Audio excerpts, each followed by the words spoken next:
The gap between staying broke forever and building real wealth is smaller than most people realize. It comes down to about $15,000, a threshold almost nobody crosses. And your salary has nothing to do with it. Nobody in the financial industry wants to tell you this truth because it sounds too simple.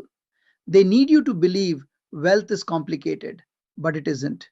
Wealth is arithmetic, and the arithmetic shows that everything starts working differently once you cross a certain threshold. I am Ray Dalio. I built Bridgewater Associates into the largest hedge fund in the world, managing over $124 billion.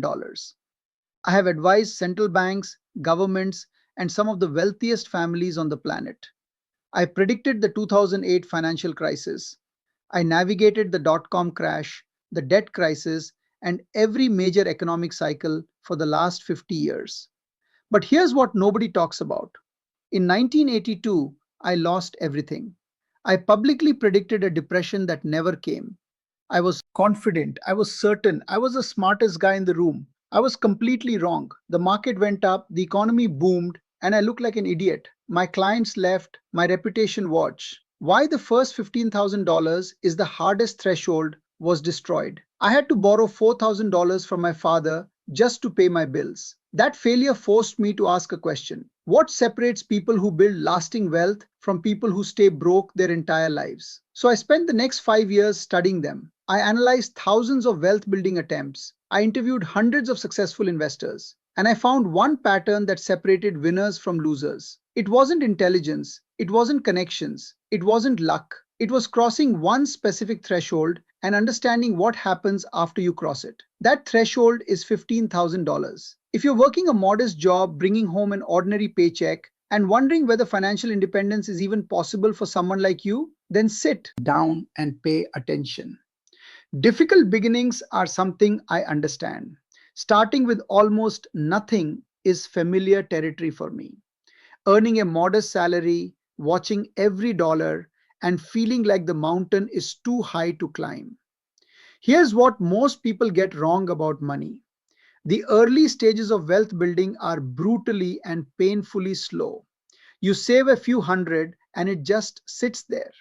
Then you add more and the pile grows at a pace that feels almost insulting. Other people are buying things, taking vacations, living what looks like a better life. And you start wondering if you're the fool. Most people quit right here at the moment when everything feels pointless. What escapes them is that they're standing at the base of an exponential curve. The early part of that curve appears nearly flat, like nothing is happening. But the curve isn't actually flat, it's waiting. Quitting now means never seeing what happens next. Some simple arithmetic is worth understanding because the elementary mathematics of compound, the arithmetic of patience versus the sin of envy. Interest is one of the most important models on earth. Suppose you manage to save $400 a month, which adds up to $4,800 a year. At the end of year one, you have $4,800 plus whatever small return you earn. So you end up with maybe $5,000. You sacrifice for an entire year, brown bagging your lunches, skipping vacations, driving the old car, and all you have to show for it is $5,000. This is where the weak-minded give up. They look at that $5,000 and calculate how long it would take to become wealthy at this pace, doing the math wrong because they think linearly. If saving $5,000 takes a whole year, they tell themselves, then saving $100,000 will take 20 years, and by then they'll be old. So what's the point? The thinking is exactly backwards. This error keeps more people poor than any economic system, any unfair boss, any rigged game you want to blame. The first $15,000 is where everything changes. Not because $15,000 is a magic number, but because of what happens psychologically and mathematically. Once you cross that threshold psychologically, you stop feeling like a person who can't save money. Your identity shifts, and you have proof that you can do this. A cushion exists that lets you sleep at night. Options you didn't have before suddenly appear, and you're no longer one car repair away from disaster.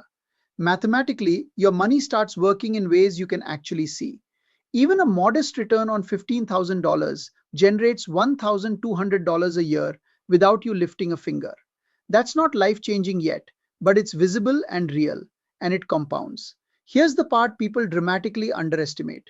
The returns on your money start approaching, then matching, then exceeding what you can add through savings alone.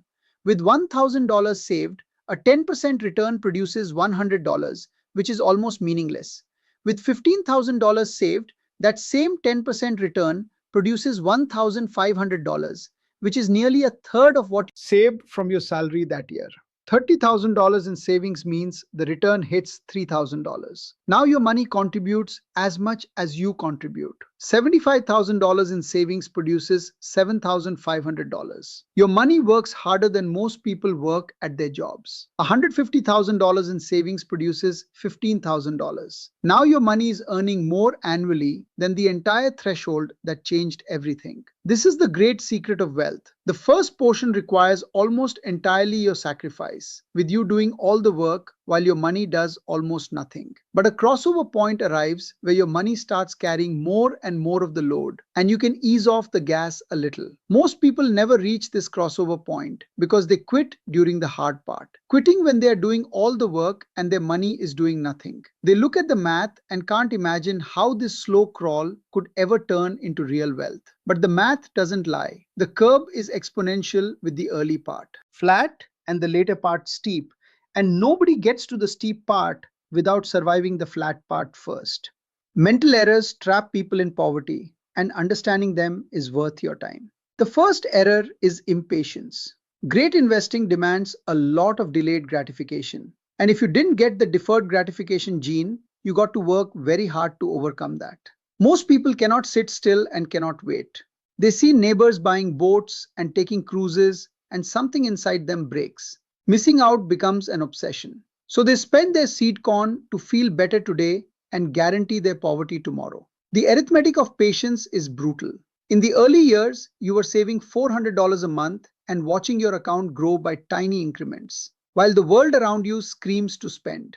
Advertisements hit you thousands of times a day. Your co-workers talk about their new cars. Social media shows you carefully curated images of people living lives you can't afford.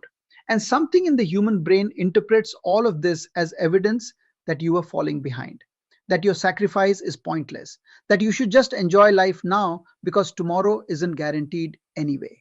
This is where most wealth building attempts die. Not from bad investments, not from market crashes, but from the simple inability to wait. The person who could have been wealthy at 50 is broke at 50 because they couldn't tolerate being less flashy than their neighbors at 30. Mozart became the most famous composer in the world, creating music that will be played for centuries. And yet, Mozart was utterly miserable most of his life for one simple reason. He always overspent his income, no matter how much he earned, and he died broke. Here was a man with gifts that appear once in a century, earning substantial sums for his era. And none of it mattered because the money left faster than it came in. If Mozart couldn't get away with this behavior, what makes you think you can? The uncomfortable truth is that your income level has almost nothing to do with whether you build wealth. High earners go broke all the time because they simply scale up their spending to match or exceed whatever they bring in.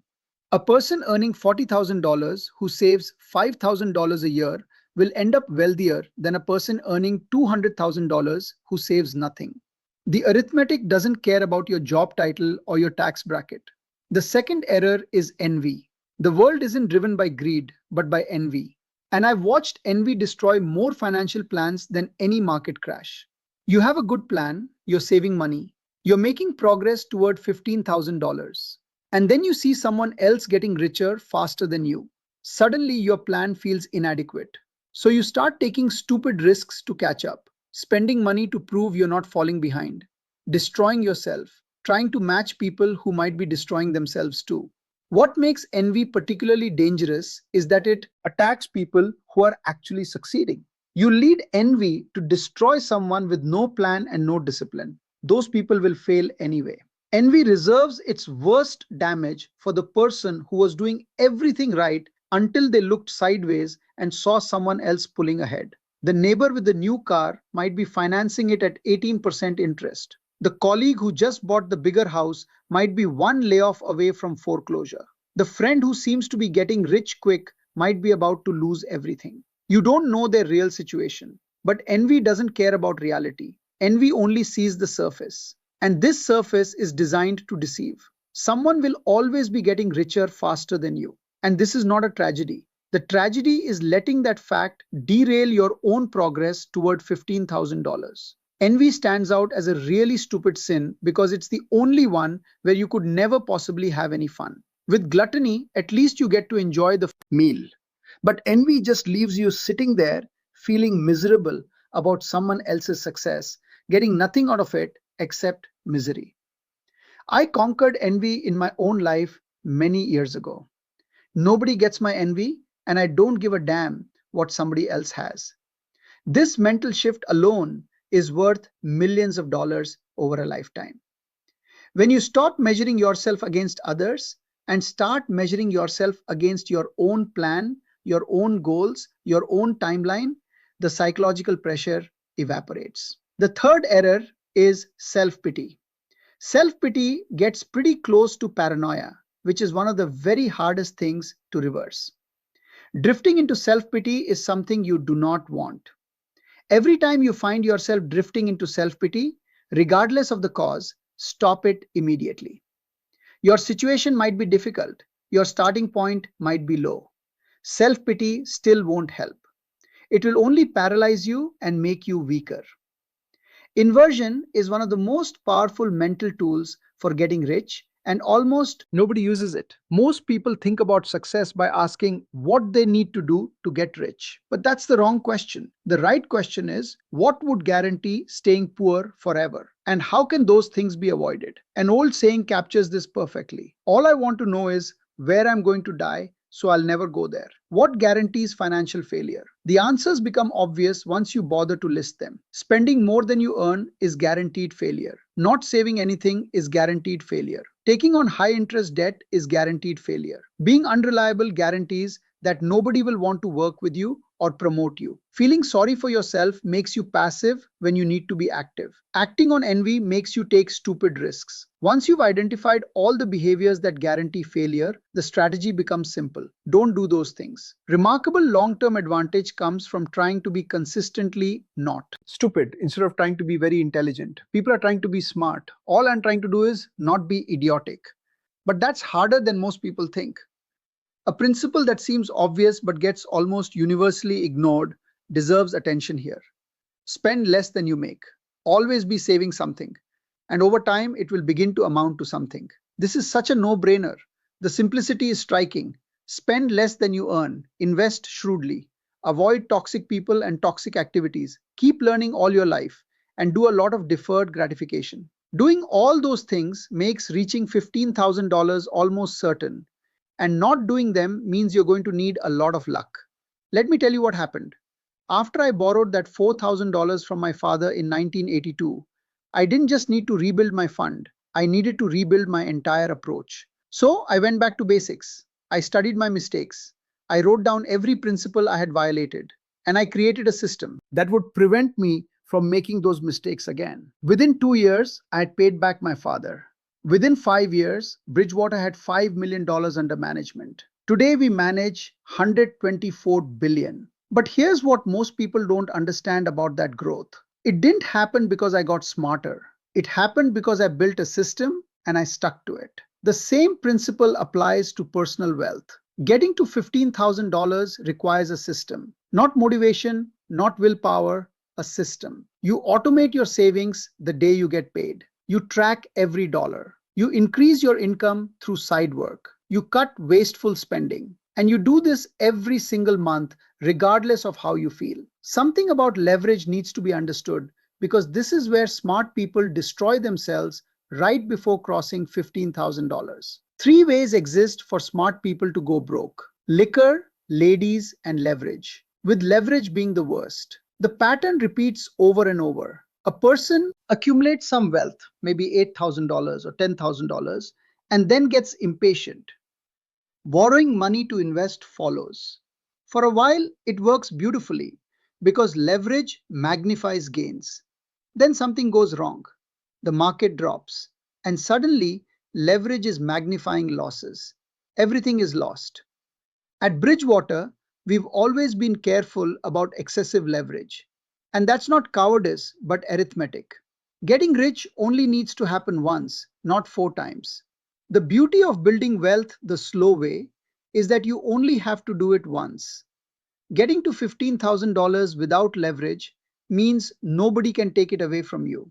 Earning power deserves discussion because saving money is only half the equation. The safest way to get what you want is to try to deserve what you want. Earning more requires becoming more valuable, developing skills that people will pay for, becoming reliable, knowledgeable, and capable. And learning must continue forever. People constantly rise in life who are not the smartest, but they are learning machines who go to bed every night a little wiser than they were when they got up. Over a long run, that makes all the difference. Wisdom acquisition is a moral duty. Lifetime learning is mandatory. Without it, you're not going to do very well. No wise people exist who didn't read all the time. None. Zero. If you're sitting there with a small salary thinking you're stuck, understand this. Your salary today is not your salary forever, but it will be your salary forever. But it will be your salary forever if you stop learning. Continuing to learn increases your earning power. And as your earning power increases, your ability to save increases. And as your savings increase, compounding takes over. Let me tell you about a partnership I entered in my early years. A friend and I each contributed $15,000 to a real estate deal. That was every dollar I had saved at the time. We bought a small apartment building, renovated it, raised the rents, and 3 years later sold it. That $15,000 turned into $47,000. My first real taste of what capital can do when deployed intelligently. But here's the key. I couldn't have done that deal with $5,000. The opportunity required $15,000 minimum. Being below that threshold meant I would have watched that opportunity pass by. Crossing the threshold meant I could participate. The point isn't that you should do exactly what I did. The point is that once you have $15,000 in capital, opportunities appear that are invisible to people without capital.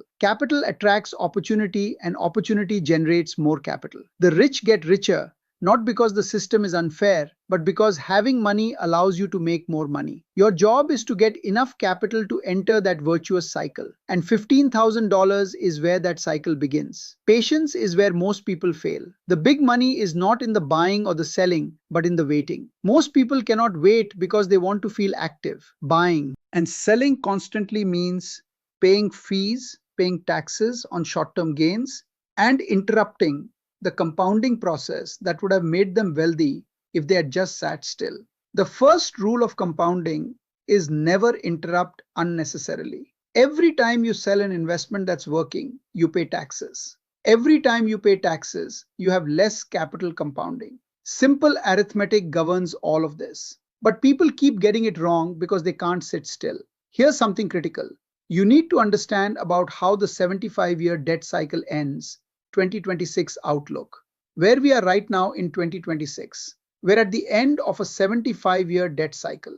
I've studied these cycles for 50 years. I've seen what happens when they end, and they don't end quietly. Total debt in the economy is over $90 trillion.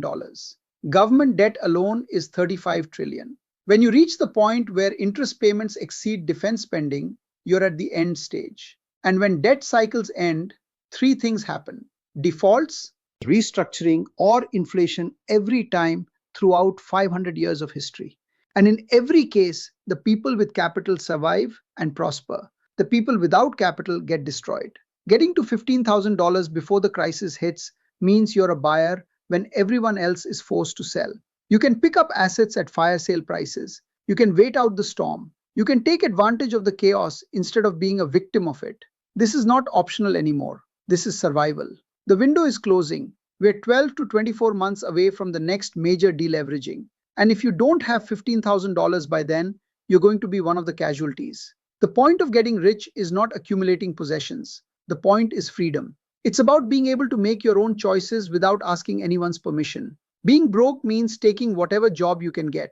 Having $15,000 changes everything. Saying no becomes possible. Waiting for the right opportunity becomes an option. This is what changes after $15,000. Building a system for financial freedom. Your whole relationship with life starts to shift. What not to do with growing wealth matters because many people go wrong right at the moment of success. Don't start living large the moment you cross $15,000. The people who build lasting wealth keep their expenses flat even as their savings grow. Every dollar you don't spend is a dollar that compounds. Don't listen to people selling complex financial products. The financial industry makes money from complexity while you make money from simplicity. Don't check your investments every day. The more often you look, the more likely you are to do something stupid. Don't try to time the market. Just find good investments and hold them. If you want to carry one message from everything I've told you, here it is. Spend less than you earn. Work hard, keep learning, be reliable, be patient. Avoid debt, avoid envy, avoid self-pity. Stay within your circle of competence. Don't do stupid things. None of this is complicated, but all of it is difficult. The difficulty lies not in understanding what to do, but in actually doing it day after day, year after year. When the progress is slow and the temptations are constant, the first $15,000 will be hard and you'll wonder if it's worth it. You'll be tempted to spend it. You'll watch other people who seem to be living larger lives ignore all of that and stay the course. Because once you cross $15,000, something starts to shift. Proof that you can do this exists. Your money starts earning enough that you can see it. The psychology of scarcity begins to lift. Then the push toward $30,000 comes and your money contributes meaningfully. Then the push towards $75,000 and your money works almost as hard as you do. And beyond that, the curve steepens dramatically. Financial freedom waits. But none of it happens without surviving the flat part of the curve. None of it happens without crossing that first $15,000 threshold. Understanding both the power of compound interest and the difficulty of getting it is the heart and soul of understanding wealth. Now you understand. And the question is what you're going to do about it. If anything you really want to accomplish exists, don't wait. Time is the essential ingredient in compounding. And every year you delay is a year of growth you'll never get back. Start now. Save something. Avoid stupidity. Keep learning. Be patient. The choice is yours. Follow the principles or follow the crowd. Build real wealth or look wealthy. I know which one works. I've seen it work for 50 years now. You know it too.